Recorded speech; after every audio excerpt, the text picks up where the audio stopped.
নমস্কার বন্ধুরা, চ্যানেলে আপনাদেরকে অনেক অনেক স্বাগত।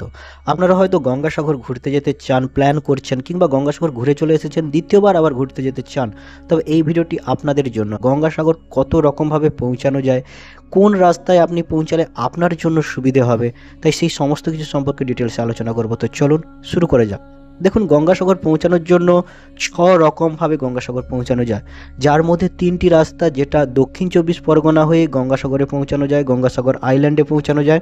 আর 3টি রাস্তা, যেটা আপনার পূর্ব মেদিনীপুরের সাইড থেকে সাগরদ্বীপে পৌঁছানো যায়। প্রথমেই যদি বলি, প্রথমেই যে রুটটা সকলেই ব্যবহার করে, সেটা বেস্ট রুট হচ্ছে কি কাকদ্বীপ হয়ে পৌঁছানো। আপনাদেরকে শিয়ালদা থেকে ট্রেন ধরে কাকদ্বীপে পৌঁছানো, কাকদ্বীপ স্টেশন থেকে বেরিয়েই টোটো ধরে 20 টাকার বিনিময়ে ফেরিঘাটে পৌঁছানো, এবং 8 নম্বর ফেরিঘাট থেকে লঞ্চ ধরে অপর প্রান্তে কচুবেড়িয়া ফেরিঘাটে পৌঁছানো, সাগরদ্বীপের কচুবেড়িয়া ফেরিঘাট, এবং ওখান থেকে কচুবেড়িয়া বাস স্ট্যান্ড থেকে বাস বা ম্যাজিক যাই কিছু ধরে আপনার গঙ্গাসাগরে পৌঁছানো।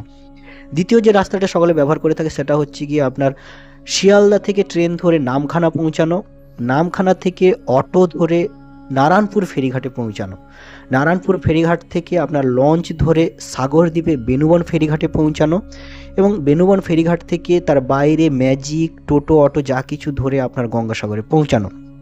3 নম্বর যে রাস্তাটি রয়েছে, সেটি ডায়মন্ড হারবার হয়ে গঙ্গাসাগরে পৌঁছানো, যেটা আপনাকে শিয়ালদা থেকে ট্রেন ধরে ডায়মন্ড হারবারে পৌঁছানো, এবং ডায়মন্ড হারবারের বাইরে বেরিয়ে অটো বা টোটো ধরে যা কিছু আপনাকে ফেরিঘাটে পৌঁছানো, এবং ফেরিঘাট থেকে রিভার ক্রুজ ধরে কচুবেড়িয়া ফেরিঘাটে পৌঁছানো। রিভার ক্রুজ যেটি কিন্তু কস্টলি। 4 নম্বর রয়েছে আপনার পূর্ব মেদিনীপুর থেকে কুকড়াহাটি হয়ে আসা, হ্যাঁ, কুকড়াহাটি ফেরিঘাট, যেটি কুকড়াহাটি থেকে ফেরিঘাটে লঞ্চ ধরে আপনাকে ডায়মন্ড হারবার আসতে হবে। ডায়মন্ড হারবার থেকে সেম রিভার ক্রুজ ধরে আপনাদেরকে গঙ্গাসাগরে পৌঁছানো। এছাড়াও আপনারা যদি একটু টাকা বাঁচাতে চান, সেভ করতে চান, আপনাদেরকে কুকড়াহাটি থেকে ডায়মন্ড হারবার আসতে হবে, এবং ডায়মন্ড হারবার থেকে বাস বা ম্যাজিক যা কিছু ধরে আপনাদেরকে সেই কাকদ্বীপ আসতে হবে।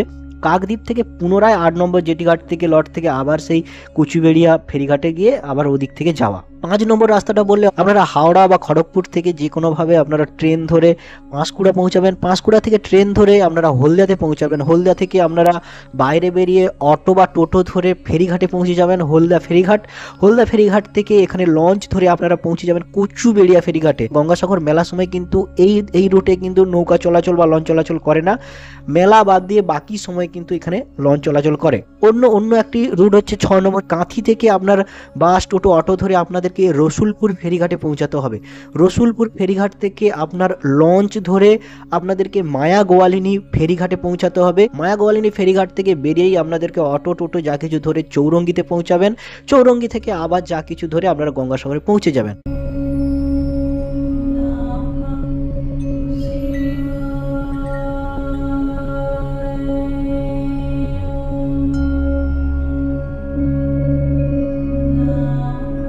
তো আপাতত এই 6 রকমভাবে রুট, যেভাবে আপনারা গঙ্গাসাগরে পৌঁছাবেন, গঙ্গাসাগর ঘুরে দেখবেন।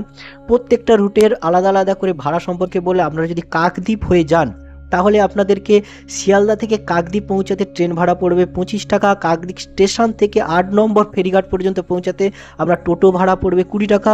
8 নম্বর ফেরিঘাট লট থেকে আপনার কচুবেড়িয়া ফেরিঘাটে লঞ্চে পারাপার হতে পড়বে মাত্র 9 টাকা, এবং অপর প্রান্তে কচুবেড়িয়া বাস স্ট্যান্ড থেকে সাগরদ্বীপে পৌঁছাতে আপনার ভাড়া পড়বে মাত্র 40 টাকা বা 50 টাকা, যেভাবে আপনারা যাবেন। আপনারা যদি অপর প্রান্তে নারায়ণপুর ফেরিঘাট হয়ে যেতে চান, মানে নামখানা হয়ে যদি যেতে চান, তাহলে সেম ভাবে আপনার শিয়ালদা থেকে নামখানা পর্যন্ত ট্রেন ভাড়া পড়বে 25 টাকা। নামখানা থেকে নেমে নারায়ণপুর ফেরিঘাট পর্যন্ত টোটো ভাড়া পড়বে 15 টাকা।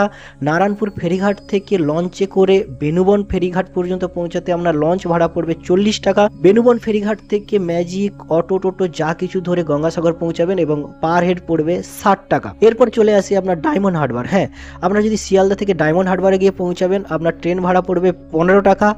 ডায়মন্ড হারবার স্টেশন থেকে বেরিয়েই আপনার ফেরিঘাট পৌঁছাতে আপনার টোটো ভাড়া পড়বে 10 টাকা। ফেরিঘাটে পৌঁছে আপনার এখান থেকে রিভার ক্রুজ ধরবেন, রিভার ক্রুজে পৌঁছে যাবেন কচুবেড়িয়া ফেরিঘাটে, যেটা আপনার রিভারে আপনার কিন্তু এখানে কস্টলি, দাম পড়বে 500 থেকে 600 টাকা। এছাড়াও সিজন হিসাবে এটা কিন্তু ভ্যারি করে, এর জন্য আপনাদেরকে অনলাইনে বুক করতে হবে, বা ডাইরেক্ট ওখানে গিয়েও অফলাইনেও বুক করা যায়।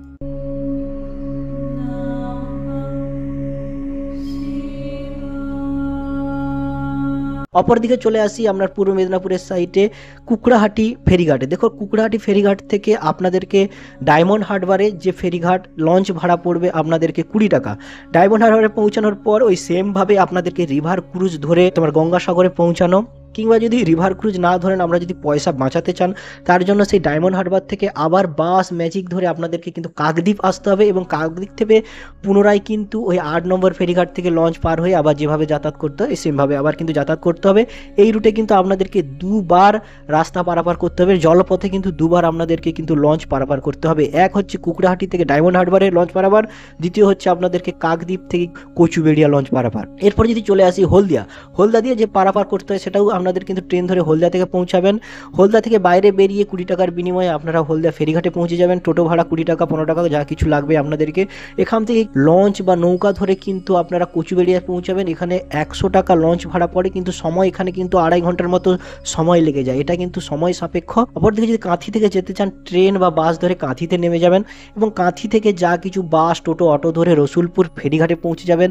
রসুলপুর ফেরিঘাট থেকে আপনারা লঞ্চ ধরবেন, 100 টাকা লঞ্চ ভাড়া। এই লঞ্চের বিনিময়ে আপনারা ওখানে অপর প্রান্তে মায়া গোয়ালিন্ডিতে গিয়ে পৌঁছাবেন। মায়া গোয়ালিন্ডি থেকে আপনারা টোটো ধরে পৌঁছে যাবেন চৌরঙ্গি থেকে আবারও ম্যাজিক যা কিছু পেয়ে যাবেন, পৌঁছে যাবেন গঙ্গাসাগরে।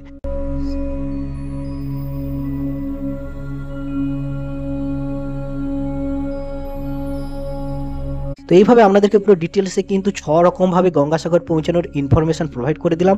আপনি ভেবে দেখুন কোনটা আপনার জন্য সুবিধা হবে। আপনারা ওয়েস্ট বেঙ্গলের যে কোনো প্রান্তে থাকুন না কেন, যে দিক থেকে গেলে আপনার সুবিধা হবে। আপনারা যদি দক্ষিণ 24 পরগনা হয়ে যেতে চান, সেটাও আপনাদের জন্য সুবিধা হবে। এবং আপনারা যদি বাঁকুড়া, পুরুলিয়া বা পশ্চিম মেদিনীপুর, পূর্ব মেদিনীপুরের সাইড থেকে থাকে, তো আপনাদের জন্য পূর্ব মেদিনীপুরের সাইড থেকে কীভাবে যাবেন তার সম্পর্কেও আপনারা ইনফরমেশন আমি প্রোভাইড করে দিলাম। আশা করি আপনাদের জন্য হেল্পফুল হয়েছে। এভাবে চ্যানেলের সাথে জুড়ে থাকুন। ঘোরাফেরার বিভিন্ন রকম ইনফরমেশন পাওয়ার জন্য অবশ্যই চ্যানেলটিকে সাবস্ক্রাইব করে সঙ্গে থাকুন। আরও নতুন ভিডিও, নতুন ইনফরমেশন পেতে চলেছেন, যাতে আপনার জার্নি, আপনার সব কিছুটাই খুব সুন্দর হয়ে যেতে পারে। সবথেকে বেস্ট ট্যুর প্ল্যান যা কিছু ইনফরমেশন এই চ্যানেলে পেতে চলেছেন। এভাবেই সঙ্গে থাকুন। দেখা হচ্ছে পরবর্তী ভিডিওতে। খুব ভালো থাকবেন। ধন্যবাদ।